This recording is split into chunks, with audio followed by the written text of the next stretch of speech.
Hi guys, Reviewz here, bringing you a game review of Star Wars Shadows of the Empire.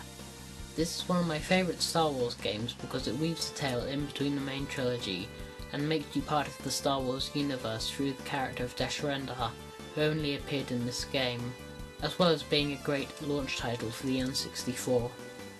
Well, I hope you enjoy this review of Shadows of the Empire. Shadows of the Empire was a launch title for the Nintendo 64 in 1996 and released for the PC a year later. A launch title for the N64, the game is an interval set between The Empire Strikes Back and The Return of the Jedi, where the player controls the smuggler Dash Rendar.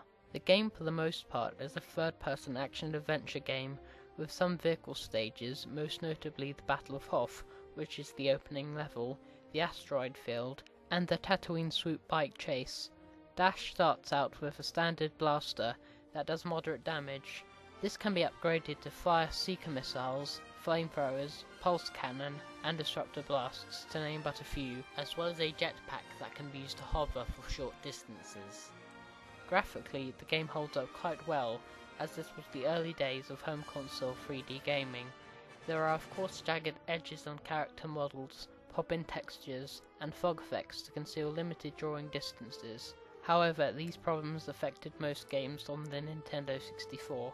Like The Force Unleashed, Shadows of the Empire was a multimedia project, which included the video game, a novel, comics, toys, and trading cards, with its success eventually leading to the release of the special editions and the prequel trilogy. Work on the game began in 1994 with the idea of making it a supplement story to the movies.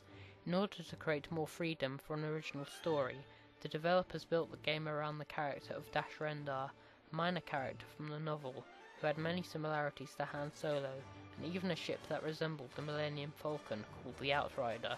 At the time of development, a prototype of the N64 was not yet available, and so a Silicon Graphics Onyx was used, controlled by a modified Super Nintendo controller designed by Konami. The game is unique as it is one of the few N64 games to feature an orchestrated soundtrack, rather than a synthesized score.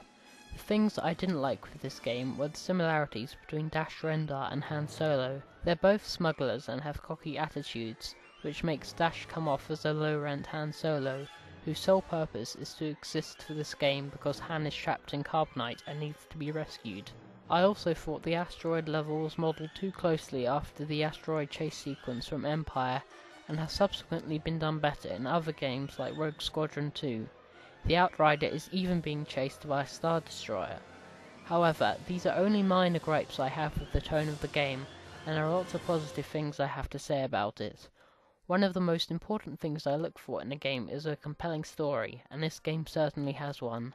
Cleverly weaving a tale in between The Empire Strikes Back and Return of the Jedi that introduces a new enemy in Prince Shizor, head of the criminal organization known as the Black Sun.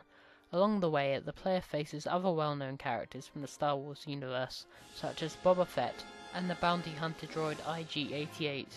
There were several standout levels for me. The first was Ord Mantell, where the player has to guide Dash for a moving train, negotiating other obstacles and jumping between carts in order to progress, leading to a showdown with the aforementioned IG-88. I found this boss incredibly difficult to defeat, so much so that at the time I had to get a friend to do it for me, which when he did I was beyond elated. The second level I really enjoyed was the swoop bike level, not least that you had to get used to the sensitive controls of the bike so that you did not smack into objects. This level occurred at just the right time to break up the action. The last level, which I thought was really excellent, was the final battle on the Skyhook Station, which reminded me of the Death Star attack in Return of the Jedi.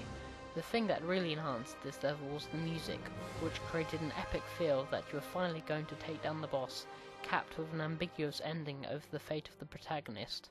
With 4 difficulty settings and challenge points to collect to unlock bonus content, as well as an alternate ending, there is lots of replay value, and in my opinion, stands with the original Rogue Squadron as 2 of the best Star Wars games for the N64, even though I'm a huge Star Wars fan and will practically buy any Star Wars game. Yes, even Masters of Terrascasi.